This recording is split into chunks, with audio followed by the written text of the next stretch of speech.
Hello नमस्कार साथियों, मैं नितिन गुप्ता एक बार फिर से आप सभी का स्वागत करता हूं आपके अपने शिक्षक भर्ती चैनल गुरुकुल इंडिया पर। तो साथियों, आज हम करने वाले हैं आपके ईबीएस एनसीईआरटी प्लस पेडागोजी नाम से जो हमारी सीरीज चल रही है। ईबीएस एनसीईआरटी प्लस पेडागोजी नाम से जो हमारी सीरीज चल रही है, उसका हम भाग आज करने वाले हैं। 10वां भाग करने वाले हैं। लगभग 8 से 9 पार्ट हम कर चुके हैं, जिसमें कि मैंने 230 प्रश्नों को कंप्लीट कर लिया है। कितने 230 प्रश्नों को जो है कंप्लीट कर लिया बिल्कुल डिटेल से। तो जिन साथियों ने नहीं देखे हैं जाकर देख सकते हैं। प्ले लिस्ट में सारी वीडियो आपको क्रम से देखने को मिल जाएंगी। एक एक क्वेश्चन को डिटेल में बता रखा है। अगर आपको क्वेश्चन भी नहीं आ रहा है तो आप किस तरीके से कर सकते हैं, negative tag word, positive tag word, सारी कुछ उसमें बताने वाला हूँ। और इस क्लास में भी मैं यही चीज़ आपको करने वाला हूँ। Negative tag word, positive tag word, किस तरीके से आंसर को सही करना है, ये सारी चीज़ हम इसमें करने वाले हैं। तो बिल्कुल जुड़े रहेंगे अंत तक।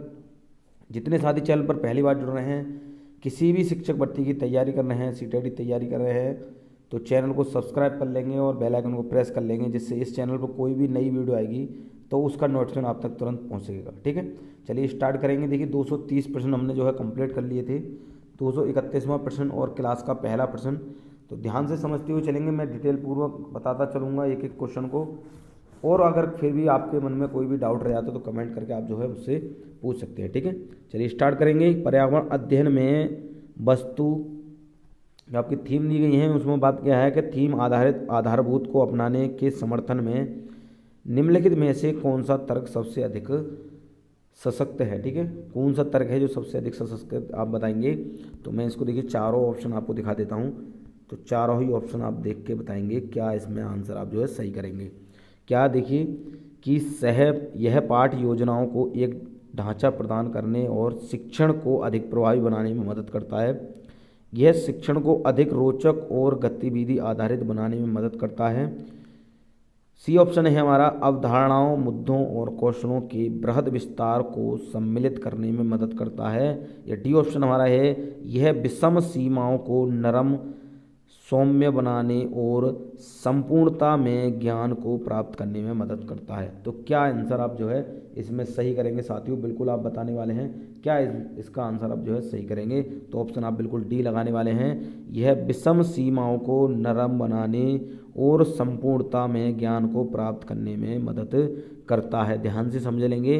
इसमें विषय वस्तु जो हमें थीम है, ये किसके लिए इसका जो है सबसे ज़्यादा इसको मतलब किस चीज़ को जो है इसका समर्थन दिया गया है, ये आप बताएंगे। ठीक है, तो आप समझ में आ गया होगा आपके कौन सा ऑप्शन आप लगाएंगे, डी लगाएंगे। ठीक है, क्या है, डी लगाएंगे। देखिए इसमें अधिक रोचक, अब केवल रोचक बनाने से ही मतलब थोड़ी है, ये आप ध्यान से समझ जाएंगे। ठीक है, आप समझ रहे होंगे। चलिए अगले क्वेश्चन की बात करूं। देखिए सारी चीज़ें समझते हुए चलेंगे। जिसको ज़्यादा क्वेश्चन को ज़्यादा डिटेल में बताना होगा मैं बताता हुआ चलूँगा, बिल्कुल परेशान होने की ज़रूरत नहीं है आपको।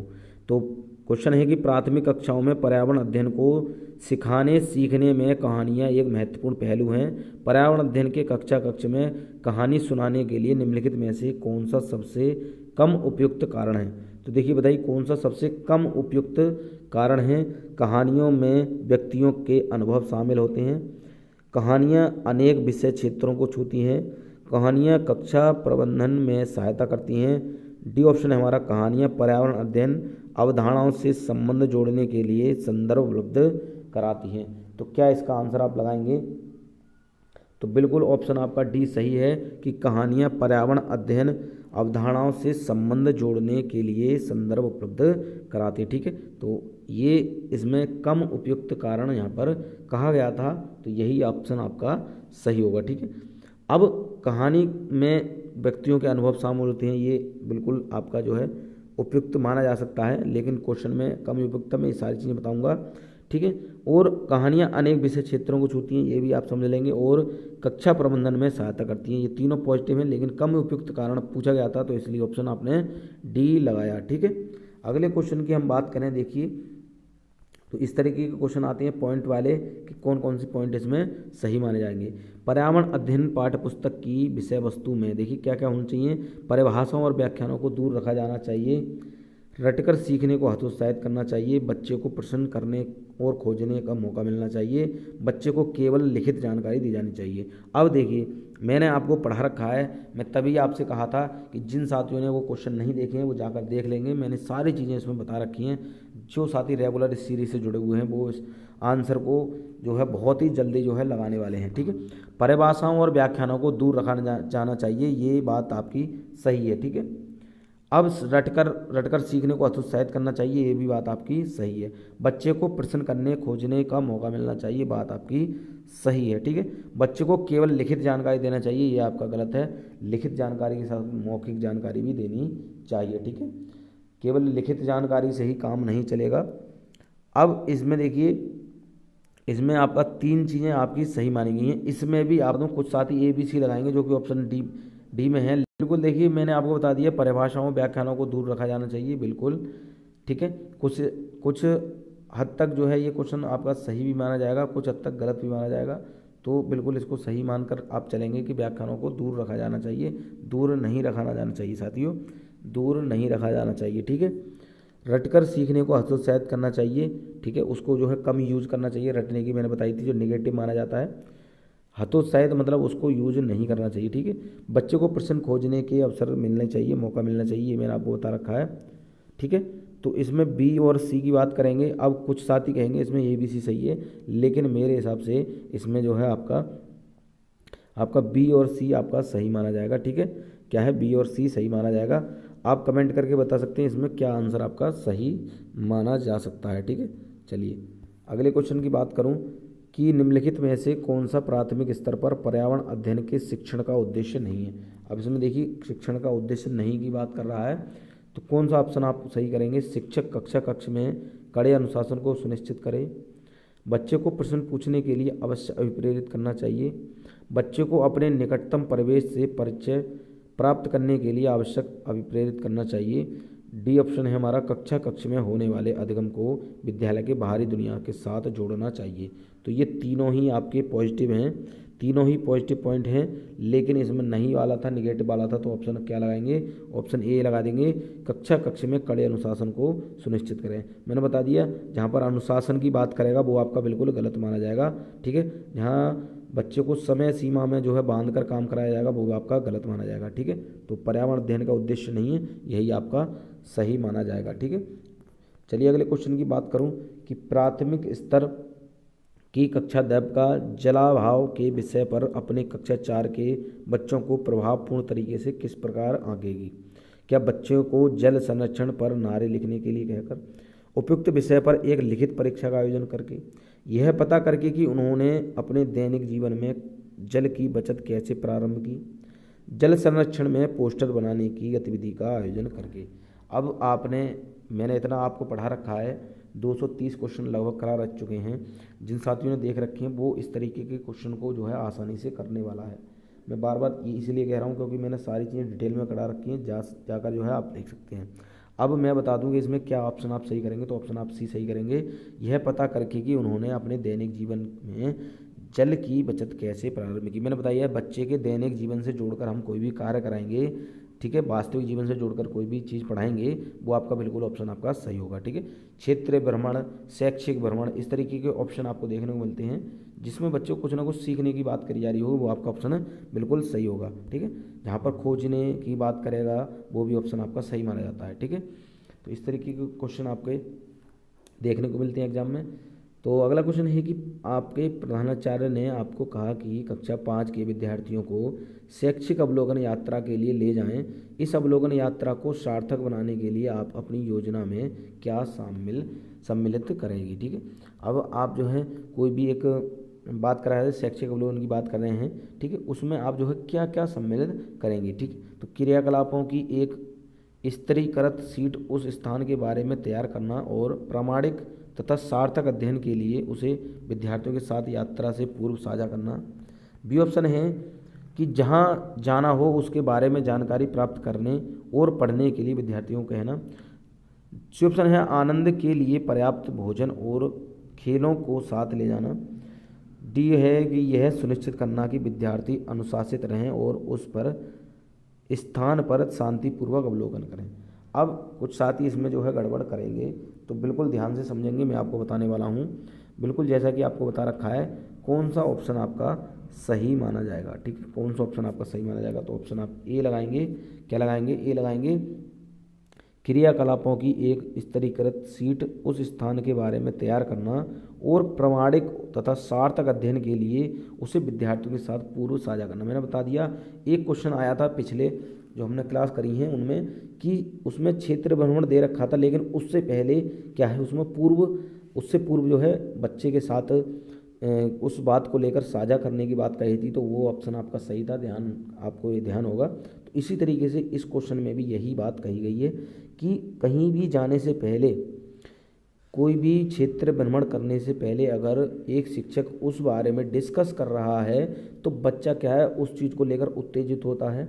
ठीक है, क्या सक्रिय होता है, क्योंकि एक टीचर बच्चे को उस बारे में क्या है कुछ ना कुछ बताएगा तो बच्चे में क्या है जिज्ञासा उत्पन्न होगी। तो उसके बाद में अगर क्षेत्रीय भ्रमण हम कराएंगे तो बच्चा क्या सक्रिय रूप से उस चीज़ को समझ सकेगा। ठीक है, अगले क्वेश्चन की बात करूं तो अगला क्वेश्चन है कि सरिता की शिक्षिका उसे विभिन्न सामूहिक गतिविधियों में शामिल रखती है, जैसे समूह चर्चा, समूह परियोजना आदि। उसकी शिक्षिका सीखने के किस आयाम का अनुगमन कर रही है?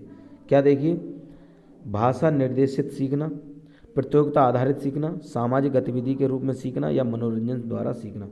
किसका अनुगमन कर रही है? समूह चर्चा और समूह परियोजना की बात करें तो किसके लिए जो है इस चीज़ को शामिल किया गया है, आप इसमें क्वेश्चन आप बताएंगे। तो बिल्कुल ऑप्शन आप सी लगाएंगे। क्या लगाएंगे? सामाजिक गतिविधि के रूप में सीखना। ठीक है, समूह चर्चा, समूह परियोजना जो है सामाजिक गतिविधि के आधार पर जो है लगाई गई जाती है। ठीक है, सामाजिक गतिविधि जिसमें शामिल होती है। ठीक है, समूह चर्चा, सामूहिक परियोजना आपका किससे संबंधित माना जाएगा? आपका सामाजिक गतिविधि के रूप में माना जाएगा। ठीक है, चलिए, केवल मनोरंजन की बात यहाँ पर नहीं की जाएगी, केवल प्रतियोगिता की यहाँ पर बात नहीं की जाएगी। ठीक है, क्योंकि प्रतियोगिता जो है अलग अलग बच्चों में की जा सकती है। भाषा निर्धारित सीखना, ठीक है, केवल भाषा के माध्यम से यहाँ पर नहीं किया जा सकता। समूह परियोजना जो है ग्रुप में एक सामाजिकरण की भावना को लेकर जो है ग्रुप योजना बनाई जाती है। ठीक, अगले क्वेश्चन की बात करूं कि पर्यावरण अध्ययन के पाठ्यक्रम जिसे 6 उप विषयों के चतुर्दिक निर्मित किया गया है में पौधे और पशुओं को जानबूझकर परिवार और मित्र उप विषय के अंतर्गत सम्मिलित किया गया है।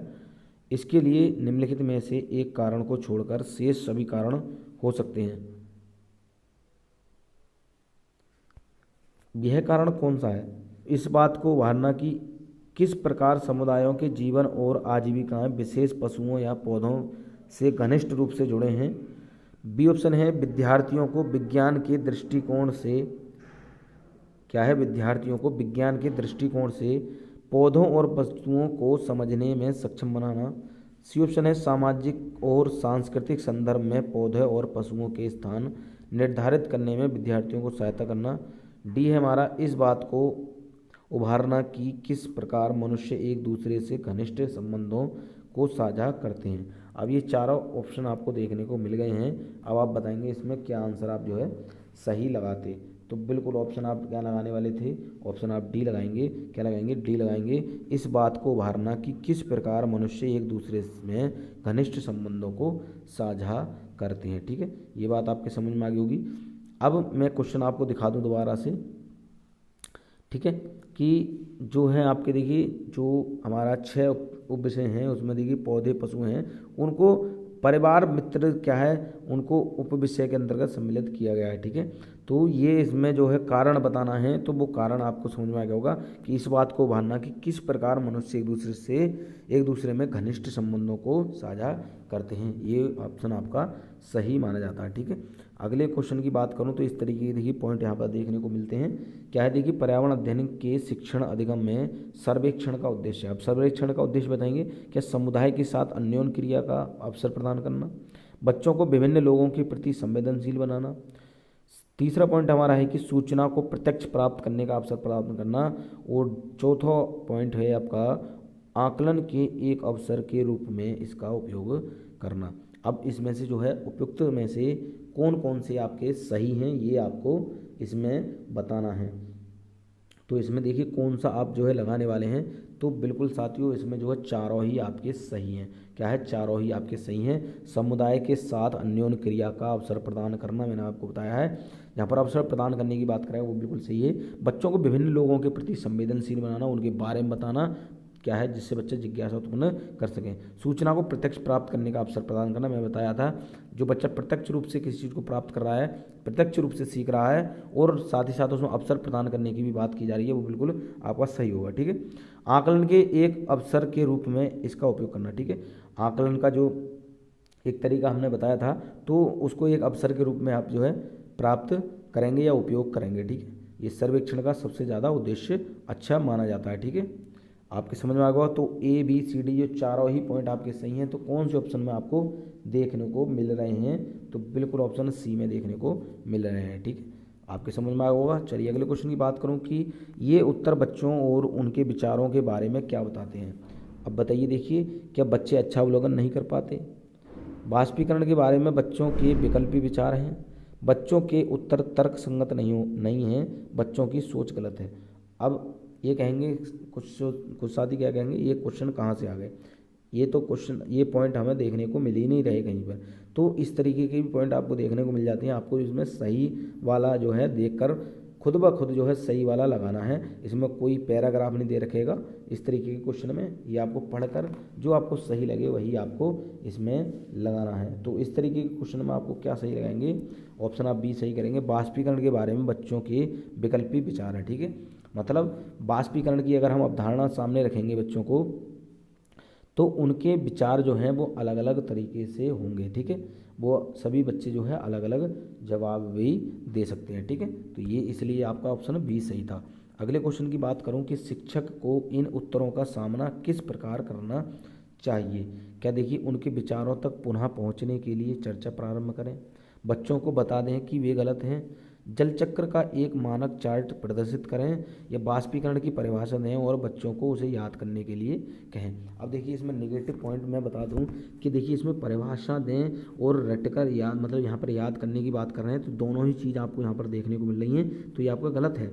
ठीक है, बच्चों को बता दें कि वे गलत हैं, तो बच्चों को क्या है, एक तरीके से कह सकते हैं उनका उत्साह जो है टूट जाएगा, तो वो आगे बढ़ नहीं पाएंगे। तो इसलिए उनको नहीं बताना है कि वे गलत हैं। ठीक है, अब बात करें आपका कि ए और सी में कौन सा आपका सही है, तो आप बिल्कुल बताएंगे, दिमाग लगाएं कि क्या इसमें सही होगा।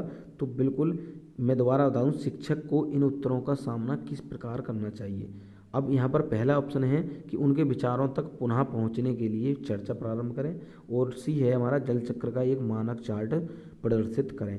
अब कौन सा ऑप्शन आपका सही माना जाएगा, तो ऑप्शन आपका सी माना जाएगा इस स्थिति में कि जल चक्र का एक मानक चार्ट प्रदर्शित करें। ठीक है, जब अब उनके उत्तरों की बात की जा रही है तो बच्चे गलत आंसर दे रहे हैं, पहले उनको क्या करेंगे, एक बार जल चक्र का चार्ट बनाकर जो है दिखाएंगे, उसके बारे में समझाएंगे, तब उनकी बात में जो है विचारों को पुनः चर्चा करेंगे। ठीक है, इसके बाद का जो है ऑप्शन ए पर देखने को मिल रहा है। ठीक है, पहले उसके बारे में बताएंगे। मैंने बता दिया था कि किसी भी चीज़ के बारे में पहले जो है एक शिक्षक को बताना है, चर्चा करना है, जिससे कि बच्चा उत्सुकता जागृत करे।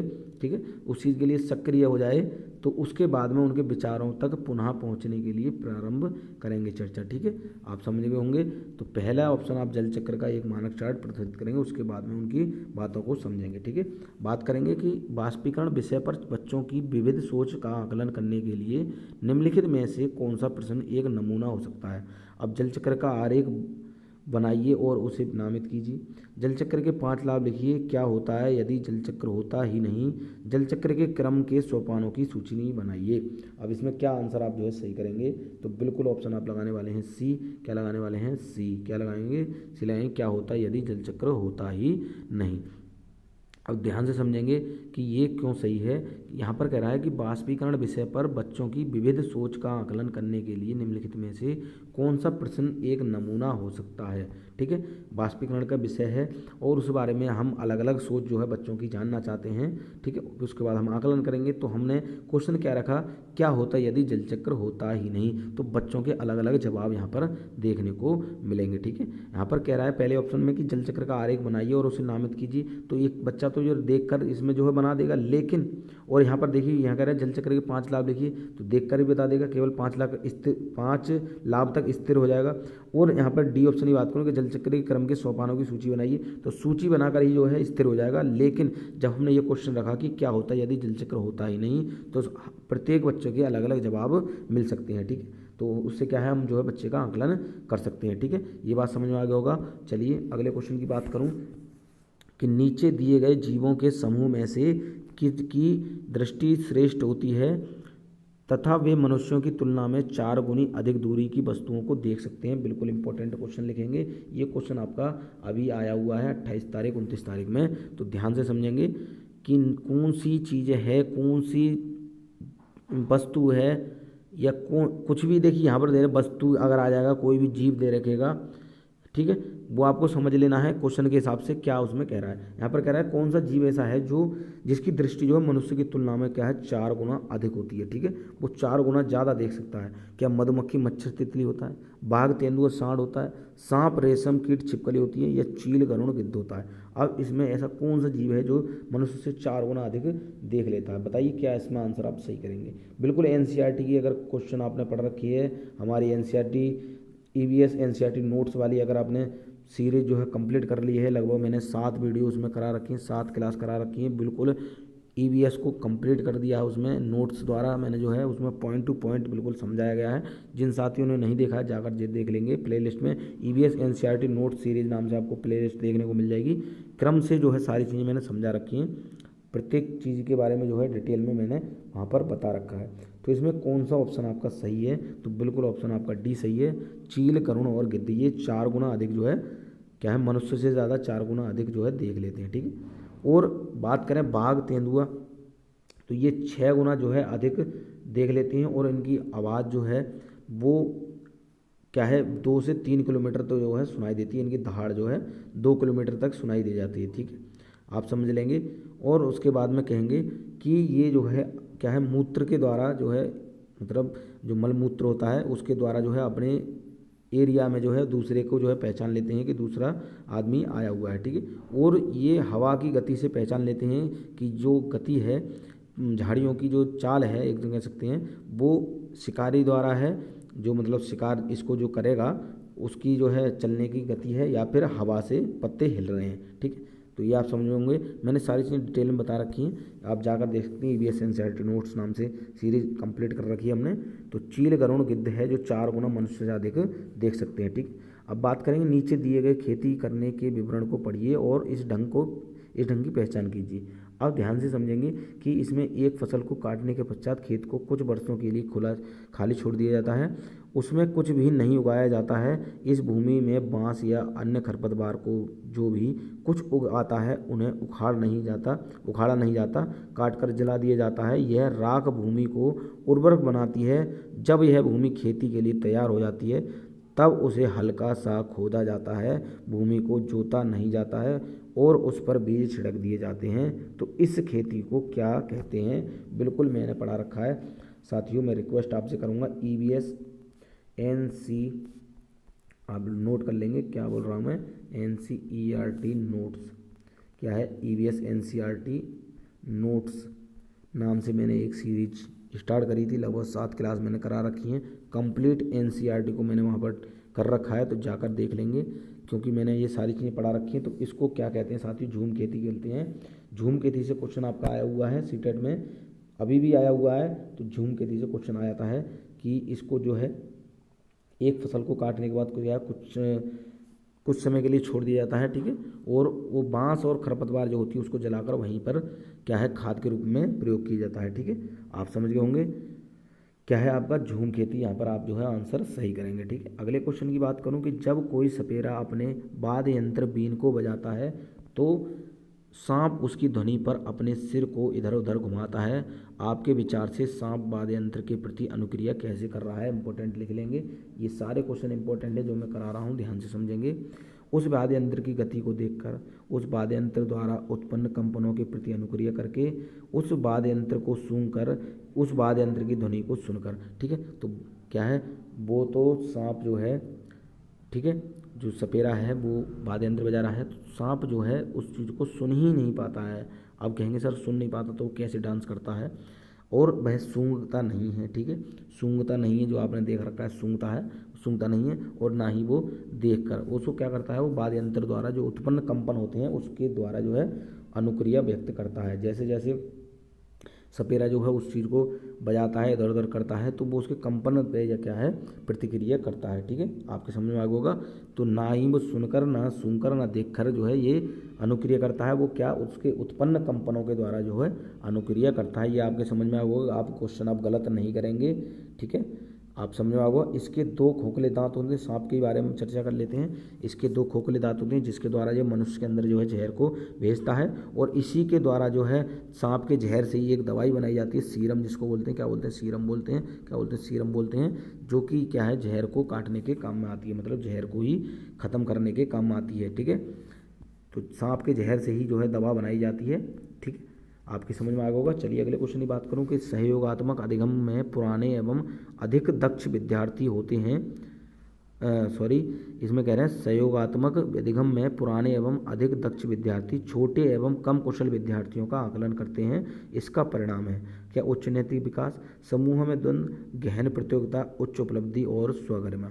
अब इसमें क्या आंसर आप जो है सही करेंगे, तो बिल्कुल ऑप्शन आप डी लगाने वाले हैं, उच्च उपलब्धि और स्वगरिमा। ठीक है, क्या है देखिए, विद्यार्थी छोटे एवं कम कुशल विद्यार्थियों का आकलन करते हैं, इसका परिणाम है क्या है आपकी उच्च उपलब्धि और स्वगरिमा। ठीक है, इसलिए वो क्या है छोटे विद्यार्थियों का क्या करते हैं, क्या है आकलन कर लेते हैं। ठीक है, अब द्वंद्व की बात नहीं करेंगे, उच्च नैतिक विकास की गहन प्रतियोगिता की बात नहीं करेंगे, लेकिन यहाँ बात आपकी डी आपकी सही मानी जा रही है, तो बिल्कुल ऑप्शन आपका डी सही हो जाएगा। ठीक है, अगली बात करूँ क्वेश्चन की कि पर्यावरण अध्ययन के शिक्षा शास्त्र के संदर्भ में सिवाय के निम्नलिखित सभी वांछनीय अभ्यास हैं। क्या है देखिए, आलोचनात्मक चिंतन और समस्या समाधान के लिए क्षमता संवर्धन करने, बच्चे की अस्मिता व्यक्तित्व का पोषण करने। सी ऑप्शन है वास्तविक अवलोकन के स्थान पर पाठ्य पुस्तकीय ज्ञान की श्रेष्ठता को स्वीकार करने। डी ऑप्शन है हमारा पाठ्य वस्तुओं और संदर्भों की बहुलता को बढ़ावा देने। अब इसमें क्या आंसर आप जो है सही करेंगे, तो बिल्कुल ऑप्शन आप सी सही करने वाले हैं, वास्तविक अवलोकन के स्थान पर पाठ्य पुस्तकीय ज्ञान की श्रेष्ठता को स्वीकार करने। ध्यान से समझेंगे क्वेश्चन को। देखिए कह रहा है पर्यावरण अध्ययन के शिक्षा शास्त्र के संदर्भ में सिवाय के, ठीक है, निम्नलिखित सभी वांछनीय अभ्यास हैं। ठीक है, तो इसके सिवा कौन कौन से जो है वांछनीय अभ्यास हैं, तो बिल्कुल क्या है वास्तविक अवलोकन के स्थान पर पाठ्यपुस्तकीय ज्ञान की श्रेष्ठता को स्वीकार करने के अलावा। ठीक है, बात कर रहे हैं। अब बात करेंगे कि अब आलोचनात्मक चिंतन और समस्या समाधान के लिए क्षमता संवर्धन करने, ये सही माना जाएगा। बच्चे की अस्मिता व्यक्तित्व का पोषण करने, ये सही माना जाएगा। पाठ्य वस्तुओं और संदर्भों की बहुलता को बढ़ावा देने, इसकी बात सही कह रहे हैं, लेकिन इसके अलावा सिवाय की बात कर रहा है, इसके अलावा की बात कर रहा है, तो ये ऑप्शन आपका सी सही हो जाएगा। उस स्थिति में आपकी समझ में आ गई बात। अगले क्वेश्चन की बात करूँ कि महेश कक्षा 4 के शिक्षक हैं, वे वृक्ष संरक्षण की अवधारणा पर शिक्षार्थियों को संवेदनशील बनाने के लिए योजना बनाते हैं। निम्नलिखित में से कौन सी एक गतिविधि इस उद्देश्य के लिए सर्वाधिक उपयुक्त है, तो कौन सी गतिविधि है जो इसके लिए सर्वाधिक उपयुक्त है, तो बताएंगे वाद विवाद प्रतियोगिता का आयोजन करना, एक पौधे को अपनाने और उसका पोषण करने के लिए प्रत्येक विद्यार्थी को अभिप्रेरित करना, पोस्टर प्रतियोगिता में हिस्सा लेने के लिए शिक्षार्थियों को प्रोत्साहित करना, और डी ऑप्शन है समूह चर्चा के लिए शिक्षार्थियों के समूह बनाना। अब बिल्कुल मैंने आपको बता रखा है, जिन साथियों ने रेगुलर जुड़े हुए हैं वो इसमें जो है सही आंसर लगा देंगे, तो बिल्कुल ऑप्शन आप बी सही कर देंगे। एक पौधे को अपनाने और उसका पोषण करने के लिए प्रत्येक शिक्षार्थियों को प्रेरित करना। अब देखिए बच्चा जहाँ पर स्वयं किसी पौधे को अपनाएगा, उसका पोषण करेगा, तो उसके बारे में क्या है वो जानकारी एकत्रित करने लगेगा। ठीक है, उसको क्या है ज्ञान कौशल में क्या है बढ़ावा मिलेगा। ठीक है, बात समझ गए होंगे। किसी मैंने आपको बता रखा बच्चा स्वयं करके किसी कार्य को सीख रहा है, वो बिल्कुल ऑप्शन आपका सही माना जाता है, जो कि ऑप्शन बी में देखने को मिल रहा है। ठीक है, अगले क्वेश्चन की बात करूं कि पर्यावरण अध्ययन में बच्चे शिल्पकला और चित्रकला को समूह में सीखना विशेष रूप से पसंद करते हैं, क्योंकि यह सहपाठी अधिगम को बढ़ावा देता है, यह सामाजिक अधिगम को बेहतर बनाता है, यह जब बच्चों की सृजनात्मक की प्रशंसा की जाती है तो वे खुश होते हैं व उसके प्रति प्रेरित भी होते हैं, यह कक्षा में अनुशासन को बढ़ाता है। अब बताइए इसमें कौन कौन से पॉइंट आपके सही देखने को मिल जाते हैं। ठीक है, तो बिल्कुल आपको पता है कौन कौन से ऑप्शन आपको देखने को मिल जाते हैं। ऑप्शन ए, यह सहपाठी अधिगम को बढ़ावा देता है। बी भी है आपका सही,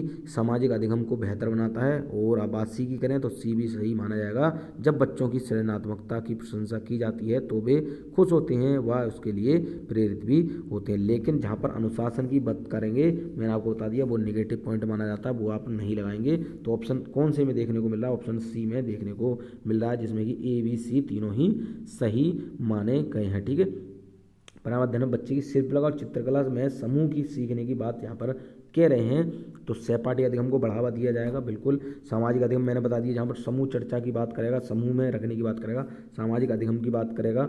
और सृजनात्मकता की प्रशंसा जब हम करेंगे तो बच्चे खुश होंगे, उसके लिए प्रेरित भी होते हैं। तो ये तीनों ही पॉइंट आपके सही थे, जो ए बी सी आपको सी पॉइंट में, सी ऑप्शन में देखने को मिल गया था। ठीक है, अगले क्वेश्चन की बात करूँ कि प्रयोग करना क्या है? प्रयोग करना आकलन का एक संकेतक है। निम्नलिखित में से कौन सा एक प्रयोग करने संबंधी संकेतक का आकलन करने का सबसे उपयुक्त तरीका है?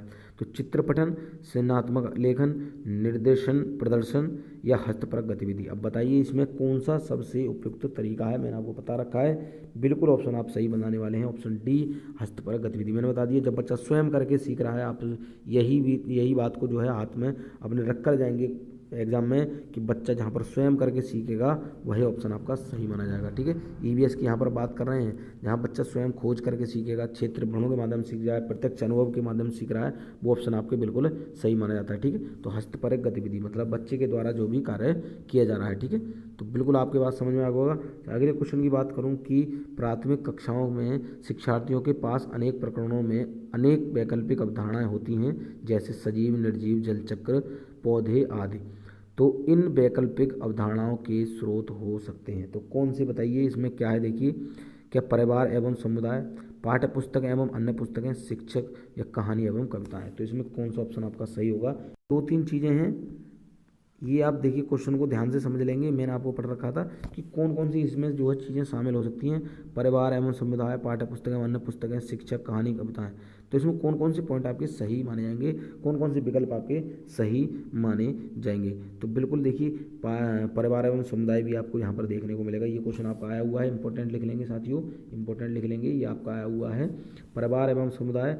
अब पाठ्य पुस्तक एवं अन्य पुस्तकों की बात करेंगे तो ये भी ऑप्शन आपका सही माना जाएगा, ये भी आपका सही माना जाएगा। अब बात करेंगे उसके बाद में शिक्षक, इसमें नहीं माना जाएगा, कहानी कविता भी मानी जाएंगी। अब परिवार समुदाय जहाँ पर आ गया और पाठ्य पुस्तक भी आ गई, कहानी कविता। अब शिक्षक केवल क्या है, केवल एक विद्यालय में ही बात करेंगे तो विद्यालय में जो स्थिर हो जाएगा एक ही जगह पर, लेकिन शिक्षक यहाँ पर नहीं रहेंगे। ठीक है, वो कह रहा है वैकल्पिक अवधारणाओं के स्रोत हो सकते हैं। कौन कौन से स्रोत हो सकते हैं? ठीक है, तो ये तीनों चीज़ें हो सकती हैं, तो जो कि ऑप्शन ए में देखने को मिल रहा है। ठीक है, समझ में आ गई बात आपके। चलिए अगले क्वेश्चन की बात करूं कि रोहन के विद्यालय में एक विज्ञान प्रदर्शनी का आयोजन किया गया था।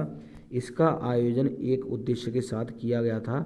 आपके विचार से कौन सा उद्देश्य सर्वाधिक उपयुक्त है? ठीक है, कौन सा बताएंगे? शिक्षार्थियों के लिए सृजनात्मक माध्यम उपलब्ध कराना, बी ऑप्शन है हमारा विद्यालय का नाम प्रसिद्ध करना, सी है हमारा अभिभावकों को संतुष्ट करना, और डी ऑप्शन है आपका विभिन्न व्यवसायों के लिए विद्यार्थियों को प्रशिक्षित करना। अब इसमें कौन सा ऑप्शन आप जो है सही लगाएंगे? तो बिल्कुल ऑप्शन आप ए लगाने वाले हैं, शिक्षार्थियों के लिए सृजनात्मक माध्यम उपलब्ध कराना। जैसा कि हम कहते हुए आ रहे हैं, जहाँ पर बच्चे को सृजनात्मक माध्यम उपलब्ध कराने की बात करे होगा वो बिल्कुल आपका सही माना जाएगा। केवल विद्यालय का नाम प्रसिद्ध करने की बात नहीं करेंगे, अभिभावकों को संतुष्ट करने की बात नहीं करेंगे, केवल व्यवसाय के लिए बच्चों को प्रशिक्षित नहीं करेंगे, लेकिन जहाँ पर सृजनात्मक माध्यम उपलब्ध कराएंगे बच्चा जो है आसानी से उसको समझने लग जाएगा। ठीक है, चलिए अगले क्वेश्चन की बात करूँ कि कक्षा में एक प्रभावी शिक्षण अधिगम प्रक्रिया होती है जब शिक्षक बच्चों के ज्ञान को पढ़ाई जाने वाली नई संकल्पना के साथ जोड़ने में सहायता करता है। इसके पार्श्व में निहित उद्देश्य है। अब इसको क्या बढ़ावा देना है? ठीक है, को क्या बढ़ावा देना है? व्यक्तिगत भिन्नता को, शिक्षार्थी स्वायत्तता को, या पुनर्वर्ण को, ज्ञान का सहसंबंध एवं स्थानांतरण को। तो इसमें कौन सा ऑप्शन आप जो है सही करेंगे? तो कौन सा ऑप्शन सही करेंगे, ऑप्शन डी सही करेंगे, ज्ञान का सहसंबंध एवं स्थानांतरण को। ठीक है, क्या है देखिए दोबारा समझेंगे। इसमें कह रहा है इसके अलावा, ठीक है, जो उद्देश्य है किस चीज़ को बढ़ावा देना है, तो ज्ञान का सहसंबंध एवं स्थानांतरण को बढ़ावा देना है। ठीक है, चलिए अगले की बात करूं क्वेश्चन की कि प्रयोग और प्रयोगात्मक कार्य करते हुए श्यामा का निष्पादन कक्षा में सर्वश्रेष्ठ होता है, उसे बहुत सृजनात्मक शिक्षार्थी माना जाता है, इसलिए वह डैश के द्वारा संकल्पनाओं को सीखती है। ये क्वेश्चन भी इंपॉर्टेंट है, लिखते हुए चलेंगे, इंपॉर्टेंट है, सारी चीज़ें इंपॉर्टेंट हैं, लेकिन जो क्वेश्चन ज़्यादा इंपॉर्टेंट है वो मैं आपको बताने वाला हूँ। अभिसारी चिंतन कहेंगे, अपसारी चिंतन कहेंगे, मॉडलिंग कहेंगे, अनुकरण कहेंगे। तो क्या ऑप्शन आप जो है सही इसमें करेंगे, तो बिल्कुल ऑप्शन आप बी लगाने वाले हैं, अपसारी चिंतन। मैंने आपको बता रखा जहाँ सृजनात्मकता की बात करेगा, मैंने आपको बता रखा जहाँ सृजनात्मकता की बात करेगा वहाँ अपसारी चिंतन की बात की जाएगी। क्या साथियों, जहाँ सृजनात्मकता की बात करेगा वहाँ अपसारी चिंतन की बात की जाती है। मैंने आपको पहला भी पढ़ा रखा है, जो साथी रेगुलर जुड़े हुए हैं उनको पता है। ठीक है, तो सृजनात्मक शिक्षार्थी है या सृजनात्मकता की कोई भी बात की जाएगी वहाँ अपसारी चिंतन की बात की जाएगी। ठीक है, चलिए अगले क्वेश्चन की बात करूं कि निम्नलिखित में से कौन सा कथन आकलन प्रक्रियाओं के बारे में सबसे कम उपयुक्त है। तो देखिए कौन सा सबसे कम उपयुक्त है आपका, बताइए कि बच्चे को निजी विवरण और व्यक्तिगत पृष्ठपोषण फीडबैक देना वांछनीय अभ्यास है, सीखने के संकेतकों और उप संकेतकों की सूची बनाना रिपोर्टिंग को अधिक विस्तृत बनाता है, और सी ऑप्शन है ठीक, अच्छा और बहुत अच्छा जैसी टिप्पणियां बच्चे के सीखने के बारे में एक समझ प्रदान करती है, और डी है हमारा बच्चों की पोर्टफोलियो में केवल उनके सबसे बेहतर कार्य न होकर सभी तरह के कार्य होने चाहिए। अब ये क्वेश्चन आपको उलझाने वाला है, तो ध्यान से इसको जो है आप जो है सही करेंगे। तो बिल्कुल ऑप्शन आप ए सही करेंगे कि सबसे कम उपयुक्त है, सबसे कम उपयुक्त है, ये आप ध्यान से समझ लेंगे कि कह रहा है बच्चे को निजी विवरण और व्यक्तिगत पृष्ठपोषण देना वांछनीय अभ्यास है। ये आप समझ लेंगे, ये आपका कम उपयुक्त माना जा रहा है। ठीक है, कम उपयुक्त माना जाता है। ठीक है, यह बात आपके समझ में आ गई होगी। ठीक है, यहाँ पर पोर्टफोलियो की बात कर रहा है, लेकिन यहाँ पर कह रहा है कि बेहतर कार्य ना होकर सभी तरह के कार्य होने चाहिए। ठीक है, केवल बेहतर कार्य से ही यहाँ काम नहीं चलेगा। ठीक है, उसकी कमियों का भी उसमें क्या है एक लिखावट होनी चाहिए कि हाँ कि यहाँ पर ये कमी करी है और यहाँ पर ये सुधार हुआ है। ठीक है, तो पोर्टफोलियो का कार्य तो यही होता है, उसकी सारी चीज़ें उसमें देखने को मिल जाती है बच्चे की। ठीक है, मूल्यांकन जो होता है सारी चीज़ें उसमें पोर्टफोलियो में देखने को मिल जाती हैं। ठीक है, कहाँ उसने सही करा है, कहाँ गलत करा, ये सारी चीज़ें वहाँ पर देखने को मिल जाती हैं। अब कैसी टिप्पणी होनी चाहिए, ठीक, अच्छा, बहुत अच्छा, ऐसी चीज़ें आप जो कहेंगे एक बच्चे से, तो वो क्या सीखने के बारे में क्या एक अच्छी समझ प्रदान करेगा। तो इसलिए ये भी आपका सही था, लेकिन वहाँ कम की बात कर रहा है, मैं ये भी बात आपको कह रहा हूँ, आप कम की कह रहा है, कम उपयुक्त। उपयुक्त तो ये वाले हैं, यहाँ पर कम उपयुक्त था इसलिए हमने ये लगाया था। मैं तीनों चीज़ों को बता रहा हूँ, चारों चीज़ों को, कि ये आपका कम क्यों था, ये क्यों सही थे। ठीक है, यहाँ पर कह रहा है सीखने के संकेतकों और उप संकेतकों की सूची बनाना रिपोर्ट को अधिक विस्तृत बताता है। ठीक है, अब यहाँ पर अलग अलग भागों में डिवाइड करा गया है, तो वो क्या उसको अधिक विस्तृत बनाएगा। ठीक है, ऑप्शन आपका कौन सा सही था, ऑप्शन आपका ए सही था, जो कि कह रहा है बच्चे को निजी विवरण और व्यक्तिगत पृष्ठपोषण देना वांछनीय अभ्यास है। ठीक है, ये आपका कम उपयुक्त माना जाता है। ठीक है, तो ये सारी चीज़ें आपके समझ में आ गई होंगी। तो साथियों ये क्लास कैसी लगी कमेंट करके जरूर बताएंगे। अगर ये क्लास आपके समझ में आई है तो क्या है वीडियो को लाइक करके अपने एक साथी तक जरूर शेयर कर देंगे, क्योंकि इतनी मेहनत आपके लिए की जा रही है तो इतना तो आप कर ही सकते हैं। ठीक है, जितने सारी चैनल पर पहली बार जुड़ रहे हैं, जो सीटेट की तैयारी कर रहे हैं, चैनल को सब्सक्राइब कर लेंगे और बेल आइकन को प्रेस कर लेंगे, जिससे इस चैनल पर कोई भी नई वीडियो आए तो उसका नोटिफिकेशन आप तक तुरंत पहुँच सकेगा।